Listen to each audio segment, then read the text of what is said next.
आम्ही गावावरून मुंबईला येत होतो आणि रस्त्यात दिसली मला ही मातीची भांडी. तर मला खूप दिवसापासून ही भांडी घ्यायची होती. तर यातली मी काही भांडी खरेदी केली. आता ती कशी वापरायची ते पाहूया. नमस्कार मैत्रिणींनो, आज आपण मातीची भांडी कशी स्वच्छ करायची नवीन आणल्यावरती आणि याचा वापर कसा करायचा आणि वापर झाल्यावर ती कशी स्वच्छ करायची ते पाहणार आहोत. तर मी मातीचं खूप दिवसापासून मला ही भांडी घ्यायची होती. तर मी एक कढई टाईप आणले. तर तुम्ही पाहू शकता त्याला असं मस्त झाकण पण आहे आणि छान असं छोटासा कुकर आहे आणि मस्त मातीचा वास येतोय. तर आपल्याला हे स्वच्छ करायचं भांड. तर आता मी आता बॉक्स बाजूला ठेवते आणि मी याचा एक तवा पण आणलाय, तो पण तुम्हाला दाखवते. तर त्याला असं हँडल वगैरे आहे आणि हाही आपण स्वच्छ करणार आहोत. तर ते कसं करायचं ते मी तुम्हाला आता दाखवते.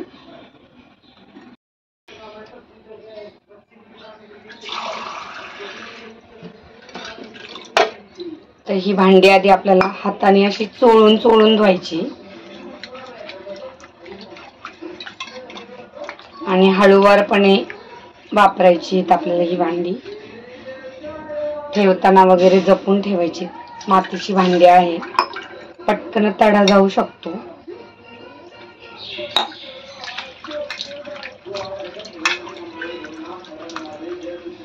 तर आता मी हे स्वच्छ धुतले. हे भांडे मी बाजूला ठेवते. यानंतर आपण हा तवा धुवूया.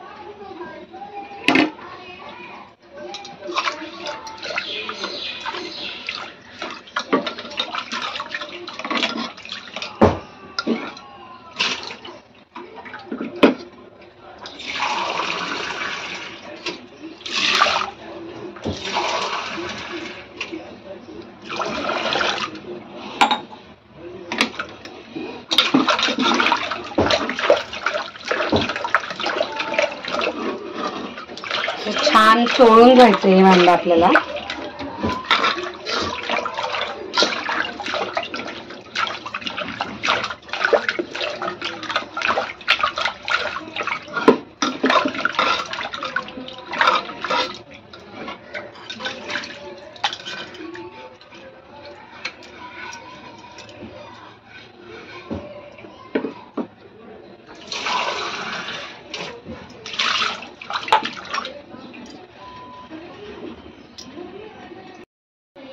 आता आपण टपामध्ये पाणी घेतले.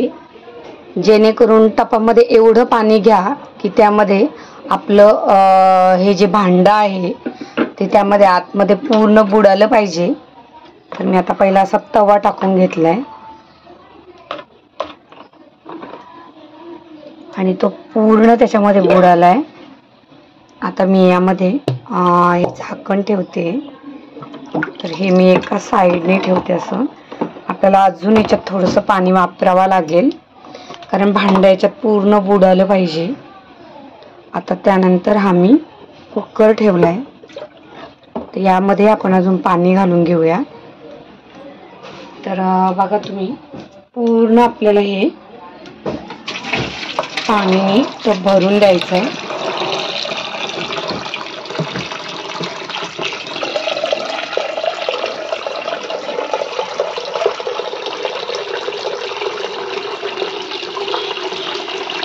आणि हे आपल्याला 12 तास असं भिजत ठेवायचं आहे. पहिल्यांदा वापर करताना काळजी घ्या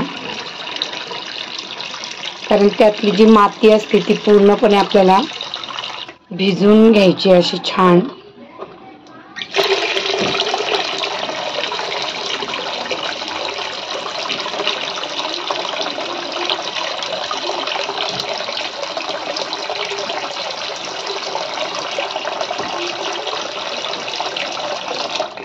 तर अशा प्रकारे पूर्ण आपली भांडी बुडाली आहे एवढं पाणी मी इथं घेतले आणि आता आपल्याला हे पूर्ण एक दिवस असंच भिजत ठेवायचंय आणि दुसऱ्या दिवशी ही भांडं स्वच्छ करून आपल्याला जेवणासाठी वापरायचंय। तर आपण परत मी तुम्हाला उद्या हा व्हिडिओ दाखवते बाकीचा। तुम्ही व्हिडिओमध्ये बारकाईने पहा। ज्यावेळेस आपण पहिल्यांदा हे भांडं पाण्यामध्ये ठेवले तर बघा असे बुडबुडे येत आहेत आणि पूर्ण मातीमध्ये हे पाणी आपलं जातंय।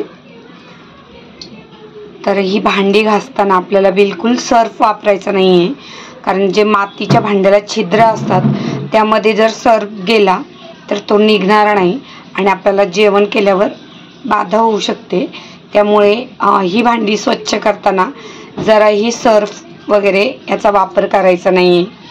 तर ती स्वच्छ करताना कशाचा वापर करायचा तेही मी तुम्हाला दाखवते आणि आता नवीन वापरात घेताना कसं वापरायचंय।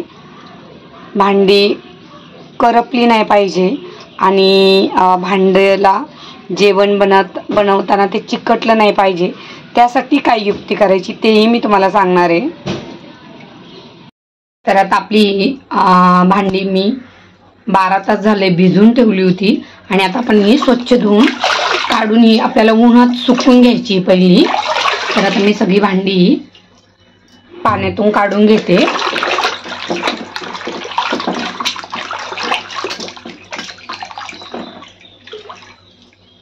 छान पाण्यात मुरली आहे मस्त ती आणि पूर्ण आतमध्ये पाणी जाऊन याचा मातकटपणा निघून जातो।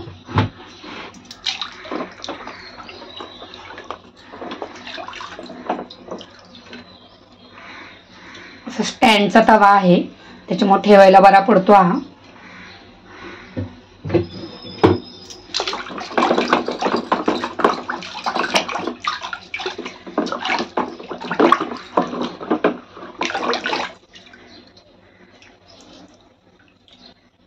जेव्हा आपण भांडी बाजारातून विकत आणतो त्यावेळेस पहिल्यांदा आपल्याला असं करायचंय। हे माझ्याकडं सुगड पुजायला आणलेले सुगडही होते, तेही मी स्वच्छ करून घेतलेत।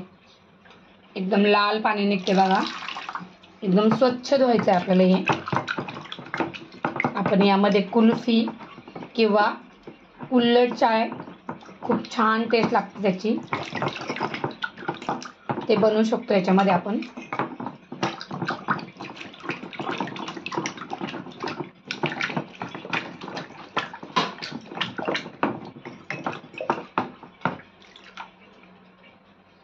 तर याचं पूर्ण असं लाल पाणी निघाले, परत मी एकदा वॉश करून घेते।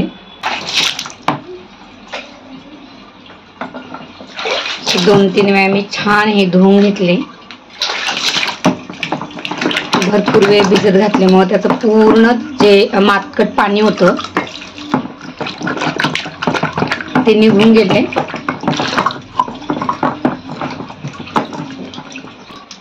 आणि असं मी ज्यावेळेस चौथ्यांदा पाणी घेतलं त्यावेळेस ते एकदम क्लीन झाले। तर उन्हात सुकवायची होती भांडी, पण आता आपल्याकडे ऊन नाहीये, क्लायमेट बघा पावसाचा आहे, त्यामुळे मी ही भांडी अशीच आता हवेवर सुकायला ठेवते।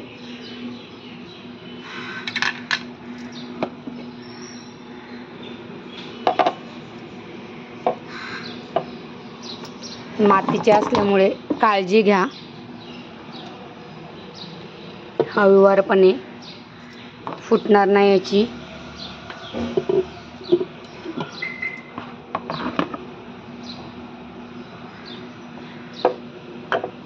तर अशा पद्धतीने मी आता सुकायला ठेवली आहे। सुकून झाल्याच्या नंतर ही आपल्याला स्वच्छ पुसून घेऊन मग आपल्याला हे वापरात कशी आणायची ते मी दाखवते। तर माझी ही भांडी पूर्ण क्लीन करून झाली आहे, पूर्ण एक दिवस या प्रोसेसला गेला आहे आणि आता ही उन्हात सुकायला ठेवलेत। तर आपली ही सगळी भांडी आता उन्हाने आणि हवेने छान सुकली आहे। याला आपल्याला सगळ्या भांड्यांना तेल लावून घ्यायचं आहे आतून। तर तुम्ही ब्रशच्या साहाय्याने किंवा असं कापसाने सगळीकडून तेल लावून घ्या व्यवस्थित।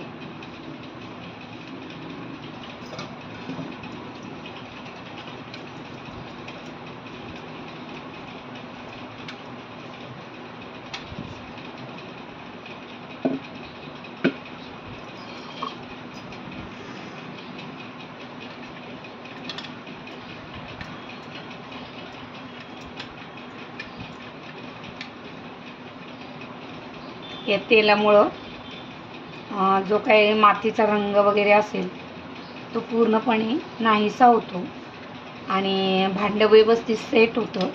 याच्यावर तुमचं जेवण जे आहे ते करपलं जाणार नाही.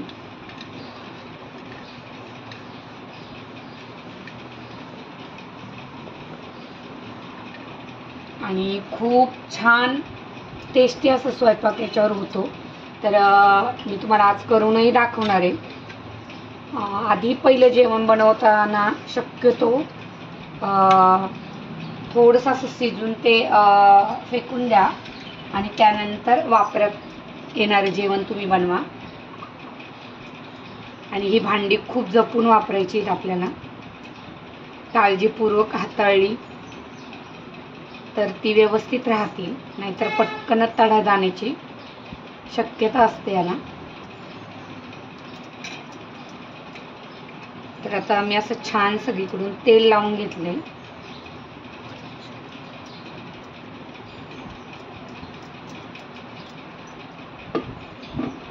आणि आता ते छान त्यामध्ये असं ऑब्झर्व होते, मुरलं जाते.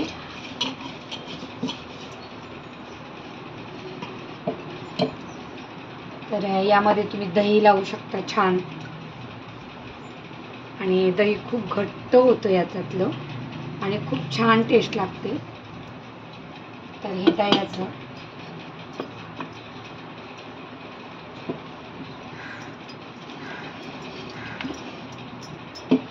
आणि हे आपलं आपण चहा किंवा दही किंवा आईस्क्रीम याच्यामध्ये ठेवून आपण फ्रीजमध्ये ठेवू शकतो.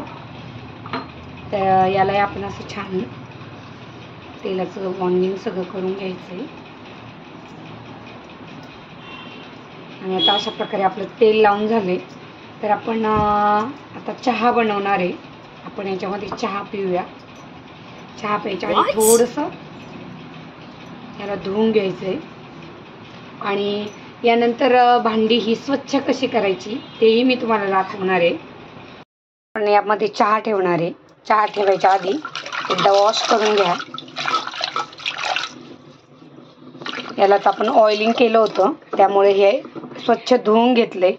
यामध्ये पूर्ण स्वच्छ पाणी झालेलं आहे. आता बघा, अजिबात लाल पाणी वगैरे नाही आहे. आणि हे भांडं आपलं पूर्ण क्लीन झालेलं आहे. याच्यात चहा ठेवतोय. 1 कप पाणी घातले. चहा सिद्धी ठेवते. सिद्धीचा हातचा चहा आहे. तर 2 कप चहा बनवायचा सिद्धी आपल्याला आणि फिक्का बनवायचा आहे. आपल्याला सिद्धी चहा बनवणार आहे. तर सिद्धी सामान टाक. तर आपण 2 चम्मच साखर टाकलेली आहे. तर आता आपल्या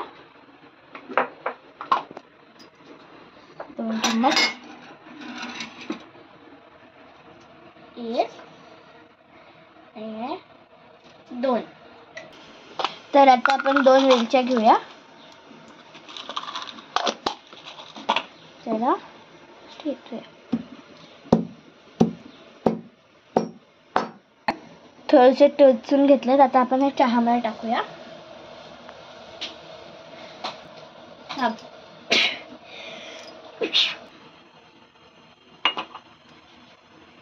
सिद्धीने यामध्ये 1 कप दूध पण घालून घेतलंय.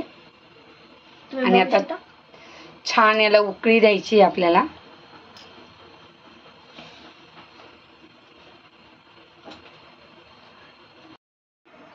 तर आता ह्याला उकळी आली आहे. बघू शकता तुम्ही, खळखळून उकळी आलेली आहे चहाला. आणि मला हे मीन्स मी छोटी आहे म्हणून मला हे जमणार नाही. हे मी जे आता वरती करते आहे. आणि एक तरी मातीची भांडी आहे म्हणून ही मी मम्मीला दिले करायला. कारण की मी छोटी आहे. आणि तुम्ही लोक पण नका करू जे छोटे आहेत ते, म्हणजे माझ्या एवढे. तर आता चहा उकळलाय आणि आता मी चहा हा गाळून घेते मस्त. आणि तो आपण, तर चहा तर आपला छान उकळून झालाय, पण आपण तो पिणार कशात आहे ते पाहूया. तर सिद्धी, आपण चहा कशात पिणार आहे? कुल्हड़मध्ये आपण चहा पिणार आहे. काय हे पण मातीचंच आहे आणि चहा पण मातीच्या ह्याच्यातच बनतोय. ओके, म्हणजे आजची चहाची टेस्ट एकदम न्यारी असणार आहे. चल ठेव, आपण चहा गाळून घेऊया. ओके.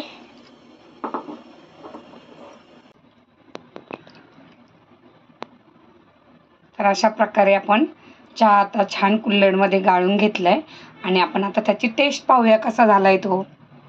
हे भांडं वापरल्यावर याच्यात लगेच पाणी ओतून घ्या, कारण मातीचं भांडं आहे, त्याला चिटकून देऊ नका. ते घासताना आपल्याला त्रास नाही झाला पाहिजे, कारण याला आपल्याला सर्फ लावायचं नाही आहे.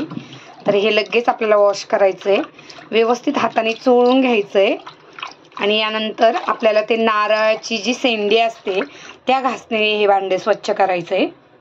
आता मी पटकन धुवून घेतलंय, पण पाहू शकता तुम्ही आपण चहा किंवा दूध तापवल्यावर जे भांड्याला लागतं ते या मातीच्या भांड्याला लागलेलं आहे. तर हे स्वच्छ करण्यासाठी आपल्याला नारळाच्या शेंडीचा वापर करायचा आहे. तर मी पहिला चहा पिते, चहा थंड नाही झाला पाहिजे. आमचा चहा इकडे गाळून रेडी आहे. तर चहा झाला की मग आपण हे भांडं आणि ही भांडी दोन्ही बरोबर साफ करूया. असं छान आता क्लायमेट आहे बाहेर, मस्त हवा सुटली आहे आणि मी आता पिणार आहे सिद्धीच्या हातचा कुल्हडचा चहा. सिद्धी पटकन चहा घेऊन ये. हो आई आणते, थांब. हे घे तुझा कुल्हड चहा. वाव, आणि त्याला मस्त गावचं दूध आहे, त्याला साय पण आलेली छान. आता कशी टेस्ट सांग. तर आपण टेस्ट पाहूया कशी झाली आहे. खरंच खूप अप्रतिम झालाय चहा, एकदम परफेक्ट. आणि याची टेस्टही खूप छान लागली त्याला.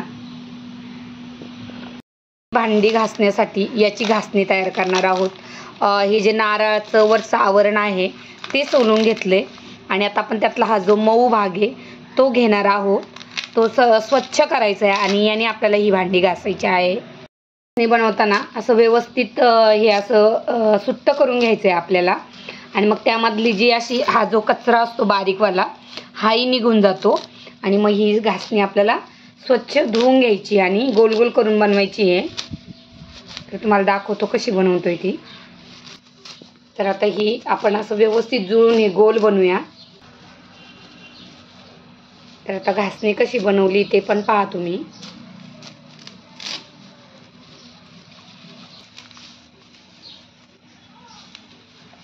त्या दोन भाग एकत्र केले आणि ते असे छान एकत्र करून असं मस्त गोल राऊंडनी ही घासणी बनवली आहे.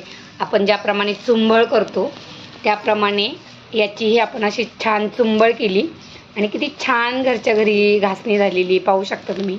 गावी पहिले अजूनही बऱ्याच ठिकाणी याच घासणीचा वापर करतात, ताराच्या घासणीचा वापर करत नाही. अशी छान धुवून घ्यायची, एकदम सॉफ्ट होते ती. आणि या घासणीने ही मातीची भांडी आपल्याला स्वच्छ करायची आहे. पण स्वच्छ करताना आपल्याला साबण नाही लावायचा. आता हे फक्त चहाचं आहे त्यामुळे सहज रीतीने हे भांडं निघेल चोळून. पण जर आपण स्वयंपाक केला तेव्हा आपण याच्यात जेवण बनवू तेव्हा जास्त तेलकट होईल. त्यावेळेस आपल्याला हे घासणीसोबत आपल्याला राख किंवा ज्वारीचं पीठ किंवा आपण डाळीचं पीठही वापरू शकतो किंवा तांदळाचंही पीठ आपण वापरू शकतो. तर जर राख असेल तर अतिउत्तम, नसेल तर कोणतंही पीठ घेऊन हे तुम्ही घासू शकता. तर आता आपण हे छान घासून घेऊया.